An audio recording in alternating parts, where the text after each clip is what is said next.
US President Trump to fast-track the negotiations. The negotiations have indeed intensified considerably.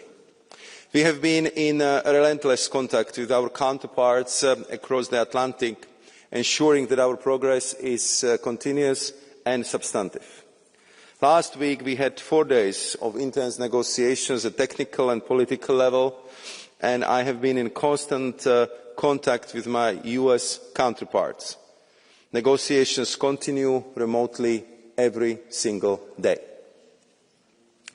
The discussions are constructive. We have engaged on key elements such as tariffs, non-tariff barriers, economic security, strategic purchases, mutual investment, etc. We have made good progress on the text of the joint statement or agreement in principle, and I hope we can soon finalise our work. Crucially, while other nations faced increased tariffs from the United States as a result of the letters that President Trump sent out on Monday, our negotiations have spared the EU from facing higher tariffs. An extension until August 1st of the status quo has been announced, giving us additional space to reach a satisfactory conclusion. While this time allows us to continue refining our work, as I said, I hope to reach a satisfactory result, potentially even in the coming days. The agreement in principle we are striving to finalise is not the end, but rather the start of the new beginning.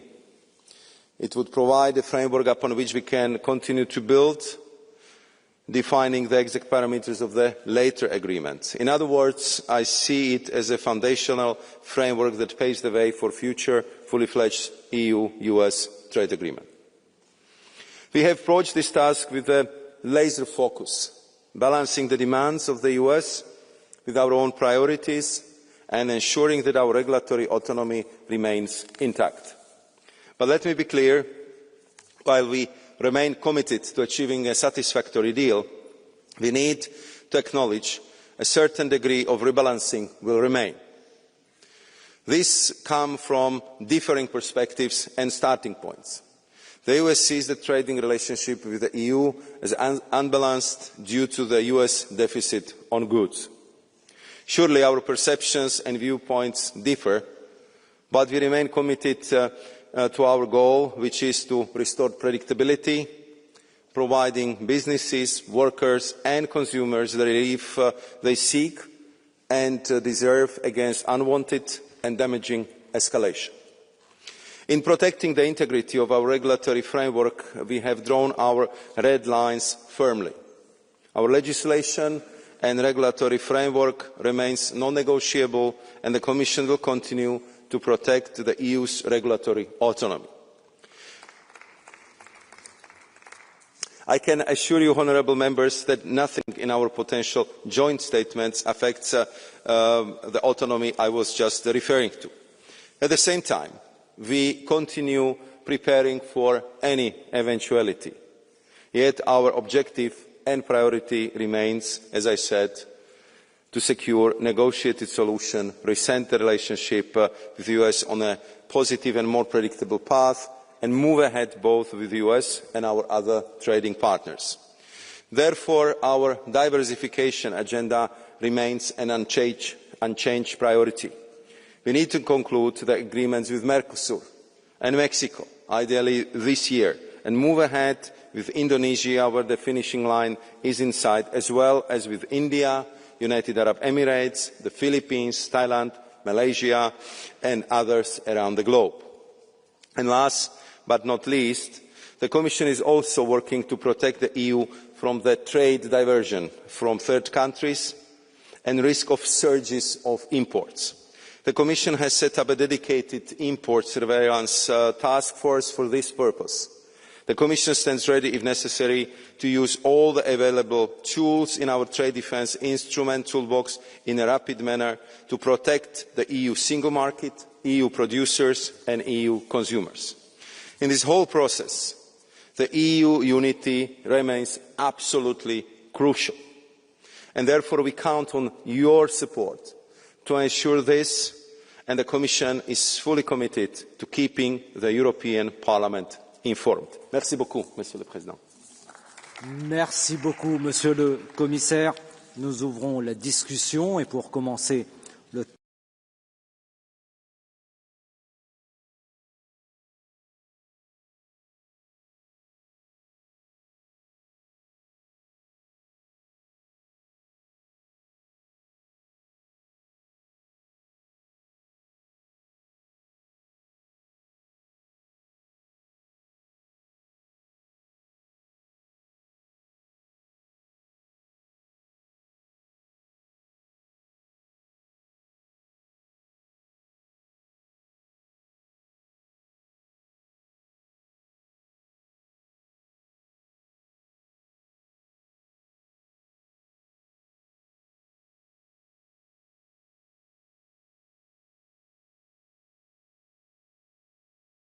elsewhere, creating probably even more jobs. And I'd like to speak particularly on the WTO rules and the compatibility with the potential deals on the WTO rules, because the rest of the world, the 80% of the market, they rely on the WTO rules. And I fear, I'm not sure, but I'd like to make sure that the Commission is certified that if we make a deal with the United States that it doesn't break any rules in the WTO, because then we might solve one problem but we create others. And I think that is of most important part right now, because the world is, when it comes to trade, is not really predictable at the moment. And I think even if we do a deal with the US, it will probably not be predictable for quite some time. And therefore, the world trading system, the multilateral rules-based trading system, that is the predictability we have. And we, as the Europeans, we have to defend it. But I also agree, of course, meantime, since there is a lot of unpredictability, we also have to diversify. So ratifying the Mercosur agreement, the Mexico agreement, negotiating India and Indonesia is also important.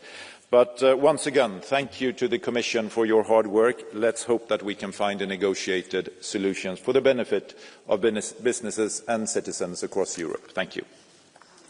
Merci beaucoup, chers collègues. Orateur suivant, Kathleen Van Brent. Thank you very much, Mrs. Minister. Commissioner, we're facing a moment of truth in our trade relations with the US. Yes, we've shown patience and we have engaged, negotiated in good faith, as you mentioned. But here we are, deadline day, no deal, no relief. With Trump now even threatening 50% tariffs on copper and a staggering 200% on pharmaceuticals. Colleagues, that is not a relationship, that is an abuse. And Commissioner, I said it before, I admire your calmness and your determination. And yes, we support your work and we hope you find a deal, but not at any cost. Because we don't care about a deal with Trump. We do care about our workers, their jobs, their livelihoods, and about our businesses. So, Commissioner, our group has three messages for you today. One, it's time to set a clear deadline, and with retaliation if necessary, not only on goods but also on services. Two, that's more domestic and not always in your competences, but protect workers and business in Europe. Thousands of jobs are at risk, and now take immediate action to protect them. And three, don't let Trump play divide and conquer. Not with Europe, not with the world. And so it's time to team up with countries like Canada, UK, Japan, Australia, and establish a real trade coalition of the willing. It's time for Europe to strengthen up, to lead. Please, Commissioner, don't let the bully win. Push back. Thank you. Merci beaucoup, chers collègues. Et Nico Gyori, pour les Patriotes. Ez a parlament megint az időzítés bajnoka. Szalad előre, miközben a tárgyalásnál nincs szerepe. Itt többen farkast kiáltanak, amivel tovább ronthatják az Unió amúgy is igen gyenge tárgyalási pozícióját. Igen, ki kell mondani, tisztelt képviselőtársaim, gyengék vagyunk. A bizottság mindenben gyengítette az EU-t a globális szintéren. Versenyképességben, tárgyalási pozícióban, kapcsolatrendszerben. Több az ellenségünk és a vetélytársunk, mint korábban bármikor. Ráadásul Brüsszel nehezen nyelte le, hogy szabad akaratukból kit választottak elnöknek a tengeren túlon. Súlyos stratégiai hiba volt letenni a voksot a demokrata jelölt mellett, ennek a hatását máig szenvedjük. Az USA pedig az erő pozíciójából tárgyal, hát így nem egyszerű a dolgunk. A bizottságtól elvárjuk, hogy védje meg az unió érdekeit, de legyen nyitott az innovatív megoldásokra. Üzletemberrel, üzletember módjára kell tárgyalni, tegye érdekeltté az USA-t a velünk való megállapodásban. A ház baloldala retorziót akar, biztos vagyok abban, hogy abból rengeteg munkahely fog születni. Az is elgondolkodtató, hogy Trump előbb kötött megállapodást jó pár országgal, beleértve Kínát, az örök riválist, mint velünk, a történelmi szövetségessel. Ez is annak a jele, hogy valamit nagyon rosszul csinálunk. A belső házi feladat az új uniós gazdaságpolitika kidolgozása, nem a zöld megállapodás toldozása, foltozása. Csak így leszünk versenyképesek. A külső pedig, hogy a konnektivitás jegyében építsük újra a partnerségeket. És azt nézzük, hogy mi a jó az európai cégeknek. Az pedig illúzió, hogy Ázsiával, Kína kihagyásával egy alternatív WTO-t hozzunk létre. Ennek pont annyi haszna lenne, mint az Oroszország elleni szankcióknak. Se az USA-ról, se Kínáról nem mondhatunk le partnerként, egyikük sem pótolható. Álljunk két lábbal a földön, a piac végre kiszámíthatóságot akar, a bizottság nőjön fel a feladatához. Köszönöm. Merci pour le groupe ECR.